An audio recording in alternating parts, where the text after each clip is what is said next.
Hi guys, this is IPFoxy Proxies. Today we'll demonstrate how to configure IPFoxy Proxy in Incogniton. If you need this optimal combination to support your account matrix, then read on. First, go to the IPFoxy website and click on the top right corner to sign up for an account. Users can get a free proxy by signing up, and existing users can log in directly. On the IPFoxy page, you can see that there are 4 proxy types for sale.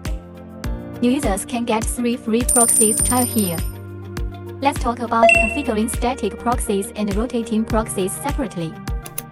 If you have purchased a static proxy, the purchased IP information can be accessed from the left sidebar of the corresponding management page. Click on the proxy you want to set up, and the configuration information will pop up. Click one-click copy. Of course, you can just click the copy button next to the proxy information. If you purchased a rotating proxy, the following steps are required to replicate the proxy.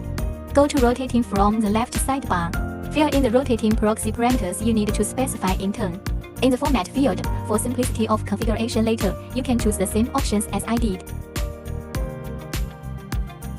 Then copy it. Now let's open Incogniton and start the proxy configure. Click New Profile. You can complete the other profile settings first and then click Add Proxy. Select the proxy type the same as you set in IPFoxy, then paste the information you just copied about the dedicated proxy, taking care to delete the proxy type at the top. See, it automatically resolves to specific proxy information.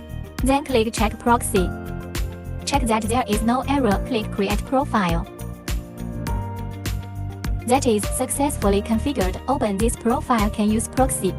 If you need to configure a rotating proxy, then the same steps come to add proxy.